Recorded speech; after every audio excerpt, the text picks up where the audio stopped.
그 옛날 회당에 자녀들 데리고 그 부모와 선생님들이 와서 한 3일 정도를 수련회를 거기서 하는 겁니다.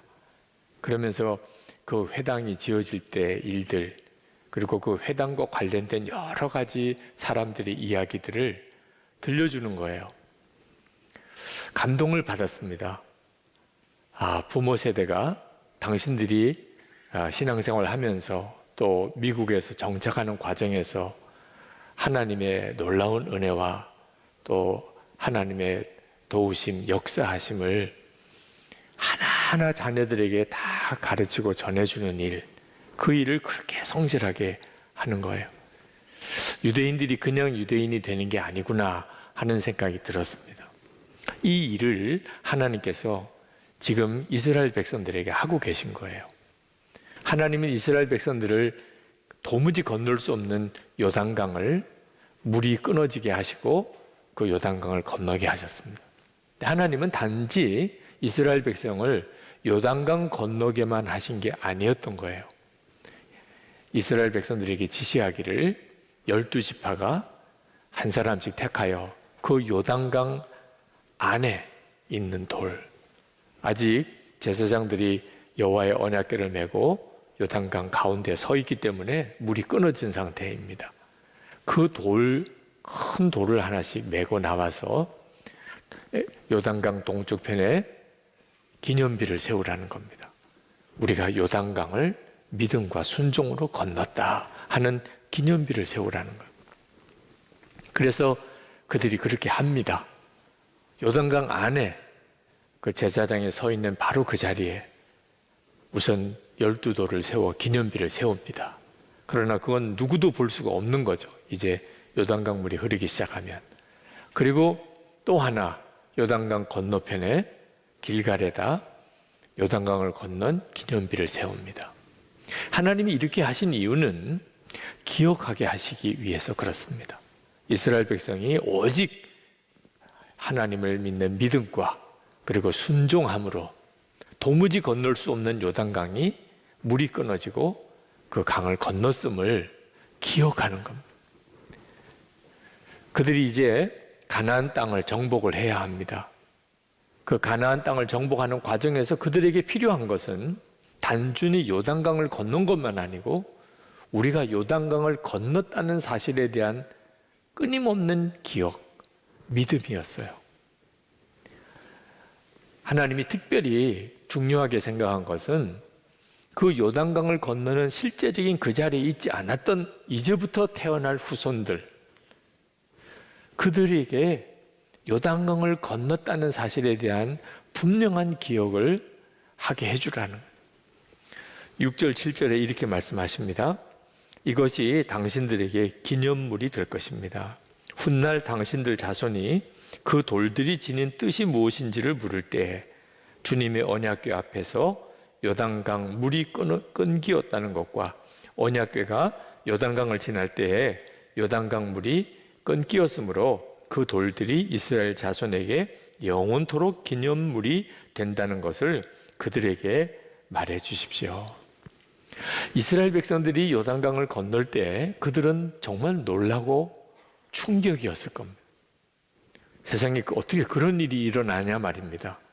그 넘실대는 요단강 물이 그냥 탁 끊어져 버리고 그 요단강을 200만이 넘는 이스라엘 백성들이 그냥 걸어 건너간 겁니다. 그들은 그 순간에는 이제 가나안 땅 정복은 그건 일도 아니라고 생각했어요. 하나님이 이렇게까지 하신 하나님이신데 아무리 가나안 족속이 강하고 성벽이 굳건해도 얼마든지 그들은 가나안을 정복할 수 있을 거라고 그들은 생각했을 거예요. 그러나 문제는 은혜도 잘 받지만 잊어버리기도 잘한다는 거예요. 사실 이스라엘 백성들은 가나안 땅에 들어갈 때 이 요단강을 건넜지만 출애굽할 때 홍해를 건넌 사람입니다. 홍해를 건넌 것과 가나안 요단강을 건넌 것은 비교가 안 될 정도의 규모예요. 홍해는 바다입니다. 근데 그 바다가 물이 끊겨진 게 아니고 그들의 눈앞에서 한순간에 쫙 갈라져 버렸습니다. 그리고 그들이 그 홍해 바다 밑 길을 걸어 지나갔습니다. 애국 군대가 뒤쫓아 들어오는데 그들이 그 홍해 바다 한가운데 들어왔을 때 물이 합쳐져서 그들이 다 물속에 수장되었습니다. 그 광경을 그들이 생생히 보았어요. 그때 그 충격과 놀람은 요단강 건너갈 때하고는 비교가 안 되는 일이었죠. 춤을 추고 기뻐했습니다. 그런데 문제는 그 놀람과 충격과 감동이 3일밖에 안 갔다는 겁니다. 3일 동안 물 없는 광야를 지나가면서 목이 말라서 그들은 하나님을 원망하고 모세를 원망했습니다. 우리를 광야로 나오게 해서 다 죽게 만드냐. 그 이스라엘 백성들의 신앙의 실상이었어요. 그래서 하나님께서 이 요단강을 건너고 난 다음에는 요단강을 건넌 기념비를 세우게 한 겁니다. 우리가 요단강을 믿음과 순종으로 건넜다. 하나님의 기적으로 우리가 이 요단강을 건넜다는 겁니다. 이제 이스라엘 백성들에게는 가나안 족속들이 기다리고 있습니다. 요단강만 건넜다고 가나안 땅을 차지하는 게 아니에요. 그들은 이제 가나안의 족속과 그 성읍을 무너뜨리는 일을 해야 했습니다. 하나님이 언제나 홍해나 요단강을 지날 때처럼 그렇게 기적을 행하여 주시는 것이 아니에요. 이제는 칼과 칼을 부딪혀 싸워야 되고 창과 창을 부딪혀 싸워야 됩니다. 그때 필요한 것이 뭐냐면 우리는 요단강도 건넜다. 그 믿음이에요. 하나님이 가나안 땅을 반드시 우리에게 주신다. 그 믿음이에요. 그 믿음으로 그들이 이제 싸워 정복해야 하는 겁니다. 그래서 믿음의 기념비가 되는 거죠. 여러분, 우리에게도 동일합니다. 우리에게도 요단강을 건넌 기념비가 있습니다. 요단강은 죽음을 상징해요. 우리가 장례식을 치를 때 요단강 건너가 만날이 그렇게 찬송을 부르는 것처럼 요단강은 죽음을 상징합니다. 이스라엘 백성은 죽음을 지나서 다시 태어난 민족이에요. 요단강을 지나서 그들은 하나님의 백성으로 다시 태어난 거죠. 그게 요단강을 지났다는 의미입니다. 그리고 그 기념으로 기념비를 세운 거예요. 우리도 예수를 믿고 십자가를 통과해서 예수님과 함께 죽고 부활하신 예수님의 생명으로 사는 자가 된 것입니다. 그게 예수를 믿는 거예요. 우리도 똑같이 요단강을 지난 사람들입니다. 그 기념비로 하나님이 우리에게 주신 것이 세례예요. 오늘 세례식을 했습니다. 세례식을 했다. 내가 세례를 받았다는 말은 무슨 뜻입니까? 이제는 나는 예수님과 온전히 하나가 되었다. 예수님은 포도나무고 나는 가지가 되었다. 예수님과 함께 나는 죽었고 이제는 부활의 생명으로 살고 있다. 그 고백이 세례를 받았다는 겁니다. 여러분이 세례 받으셨습니까? 여러분은 요단강을 건넌 기념비를 다 가지고 있는 거예요.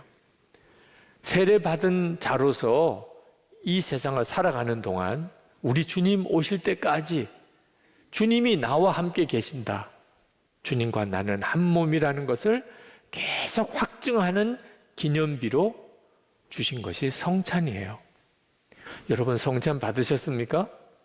주님의 살을 먹고 주님의 피를 마셨어요. 여러분 이것이 우리에게 앞으로 살아가는 동안에 계속 필요한 믿음이기 때문입니다.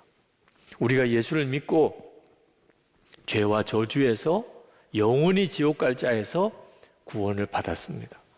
이제는 하나님의 백성, 하나님의 자녀예요. 그러나 실제로 우리의 믿음의 삶 속에는 계속된 연단과 시험이 있습니다. 마귀는 여전히 이 세상을 장악하고 임금 노릇하고 있어요. 예수 제대로 믿어보려고 하면 이런저런 모양의 고난을 각오해야 합니다. 가나안 땅에 들어간 이스라엘 백성들이 가나안 족속과 싸워야 하는 것처럼 우리에게도 영적인 싸움이 우리에게 있어요. 그러나 두려워하지는 마시라는 거예요. 절대로 마귀의 역사를 무서워하지 말라. 연단을 두려워하지 말라. 고난을 두려워하지 말라. 왜? 우리는 요단강도 건넌 사람이에요. 우리는 예수님의 십자가로 구원받은 자예요. 우리는 주님과 늘 하나가 되어 있는 자예요. 세례받은 자예요. 성찬받은 자예요. 그 믿음으로 모든 문제를 다시 보라는 겁니다. 때때로는 죽을 것 같은 문제의 어려움 속에 부딪힐 때도 있어요. 이렇게 끝인가? 이런 순간이 올 때도 있어요. 걱정하지 마세요. 여러분은 이미 지옥에서 천국으로 건짐받은 자예요. 죄의 종로로 하던 자가 하나님의 자녀가 되었어요. 하나님은 여러분의 아버지세요. 예수님은 이미 여러분 안에 계세요. 그 점을 항상 확인하라는 겁니다. 그래서 믿음의 기념비가 필요한 거예요. 그때예요.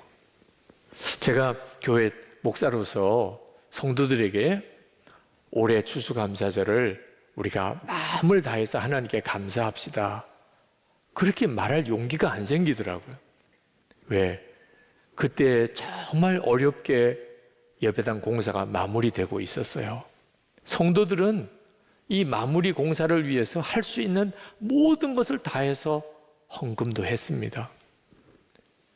자, 그런데 추수감사주일이 온 거예요. 무슨 감사주일 헌금을 할 여력이 또 있겠어요?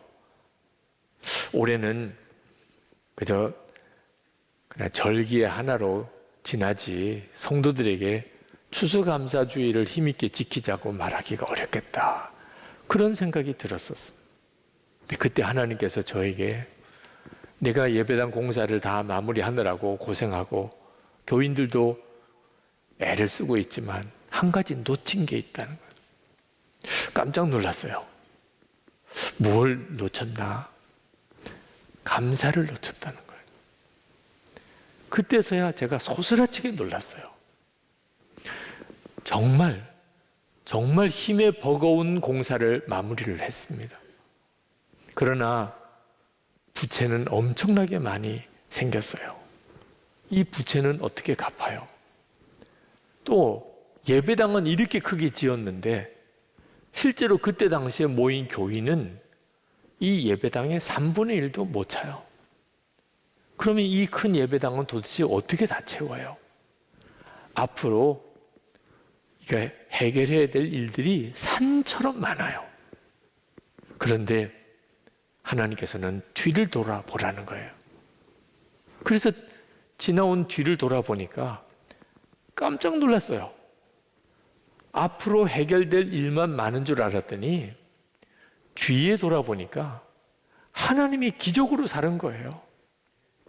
이 예배당 공사를 마무리하기까지 그때 성도들의 건축 헌금을 약정한 거, 도무지 불가능한 이런 은행의 융자 대출이 나오게 된 일, 도무지 이 예배당 공사를 책임지지 않겠다고 하던 이 건축회사와의 협의, 그래서 그 회사에서 이 예배당 공사를 끝까지 마무리해 주겠다고 결정한 일, 모든 것들이 하나님의 기적의 연속이었어요. 그랬기 때문에 이 공사가 끝나게 된 거죠. 그보다도 더 제가 마음에 놀라운 것은 온 교우들이 나는 죽고 예수로 산다, 십자가 복음을 분명하게 붙잡은 거예요. 제가 그동안에 목회하던 교회에서 십자가의 복음은 나는 죽고 예수로 사는 겁니다, 그렇게 설교를 해도 그렇게 간절함으로 받아들여 주는 교회는 그렇게 없었어요. 그런데 이 교회는 아멘으로 받았어요. 우리 상황이 그만큼 어려우니까. 예수님을 믿어도 진짜 믿어야 되는 거고, 십자가 복음을 알아도 정말 제대로 알아야 된다는 절박감이 있었어요. 성경을 보니까 예수 믿는 거는 나는 죽고 예수로 사는 거구나. 저는 그거면 충분하다고 생각했어요. 지금 우리 앞에 문제가 많지만 우리가 진짜 예수님을 제대로만 믿기만 하면 나머지는 다 하나님이 하실 것이라고. 그래서 성도들에게 말씀을 드렸어요. 2005년 추수감사주일에 우리가 할 수 있는 능력에 지나칠 정도로 우리가 지금 올 한 해 교회를 위해서 헌신했지만 2005년 추수감사주일도 마음을 다하여 우리가 감사주일을 지킵시다. 제가 그때 깨달은 것이 2005년 추수감사주일은 어느 해도 대신할 수가 없는 주일이에요. 가장 힘들고 어려웠던 때, 이제는 우리의 한계를 벗어난 것 같은 이런 상황 속에 몰렸을 때, 그때도 하나님께 드렸던 감사, 2006년에는 못하는 일이에요. 예배당 공사 다 끝났어요. 2007년에는 더 못해요. 여러분, 어려울 때 감사는요, 그때만 할 수 있는 거예요. 큰일 날 뻔했던 거죠. 2005년 추수감사 주일은 저에게 있어서는 정말 잊을 수 없는 감사예요. 그리고 그건 하나님께서도 그렇게 기억하시고 계실 거다. 그렇게 저는 믿었어요.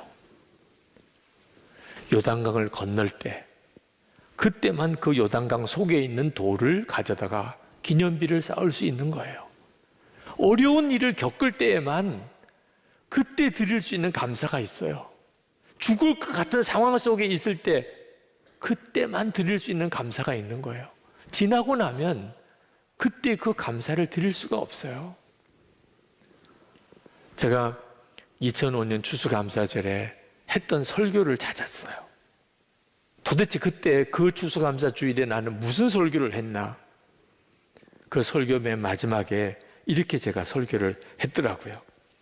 올해도 하나님의 은혜가 너무나 놀랍습니다. 그러니 앞으로 우리 교회를 통하여 하나님께서 행하실 일은 상상이 안 될 정도입니다. 이 확신이 생기니 더욱 감사합니다. 이제는 도와주셔서 기도할 것이 아니라 감사해야 할 것입니다. 모든 것을 이루실 하나님께 감사드릴 것뿐입니다. 올해 추수감사주의를 지키고 우리가 망하더라도 저는 감사할 것입니다. 이미 충분합니다. 너무 감사합니다. 참 비장했었어요, 그때는. 추수감사절 한 번 더 드리고 그냥 끝날 수도 있는 상황이라고 느껴졌었어요. 그래도 감사하자. 왜? 너무 감사할 일이 많으니까. 그 설교문을 읽고 갑자기 제 마음속에 이 건축 중에 있는 교육관에 가보고 싶은 마음이 일어났습니다. 교육관 공사가 이제 거의 끝났습니다. 5월 초쯤에는 봉헌 예배 드립니다. 교육관 공사 현장으로 가서 5층부터 지하 1층까지 내려오면서 그냥 계속해서 제 마음속에 하나님 감사합니다. 하나님 감사합니다. 그 고백밖에 안 나오더라고요. 16년이에요. 2005년 추수감사주일. 그 기가 막힌 어려움 중에 그래도 하나님이 역사하신 게 있으니까 감사하자. 힘을 다하여 감사하자. 그리고 16년이 지나서 저 교육관 완공이 되는 거예요. 만약에 그때 2005년 그때 추수감사가 없었다면 지금 이 교육관의 감격이 아마 없었을 거예요. 가장 힘들고 어려울 때 여러분 그때가 믿음의 기념비가 세워지는 때예요. 코로나19로 인해서 어려움이 많지요. 앞으로도 걱정도 많습니다. 코로나19 상관없이 건강 때문에 지금 어려움 겪는 분도 있을 거예요. 재정적인 어려움이 있는 분도 있을 거예요. 가정의 어려움이 있는 분도 있을 거예요. 근데 여러분 아십니까? 지금이 여러분이 요단강을 건너는 체험을 하고 있는 때예요. 그러면 이 상황을 놓치면 안 됩니다. 지금 어려움을 겪는 거기서만 기념비가 나오게 되는 거예요. 그걸 놓쳐버리면 나중에 가서는 믿음의 기념비가 하나도 없는 삶을 살게 됩니다. 고 하용조 목사님 23살 때, 그때 1968년 8월입니다. 1년 동안 폐결핵 요양소에서 살았어요. 죽음 일보 직전이죠. 그는 할 수 없는 게 대부분이었어요. 그런 중에 그가 할 수 있는 게 하나 있었는데 예수님만 바라보는 것이었습니다. 그리고 그것을 일기로 쓰는 거예요. 그게 책으로 나왔어요. 나의 하루라는 제목으로. 고 하용조 목사님의 23살 청년 시절 일기책. 그게 왜 그렇게 중요하죠? 홍정일 목사님이 그 책에 대해서 설명하기를, 이후에 온누리교회 목회 설계도다, 그 속에 다 들어있더라고요. 23살 폐결핵에 걸린 그 청년의 일기 속에 온누리교회의 목회 계획이 다 나와 있어요. 하나님만 바라보고 기도하고 묵상하고 그리고 쓴 일기 속에 그 이후에 주님이 이루실 내용이 다 들어있는 거예요.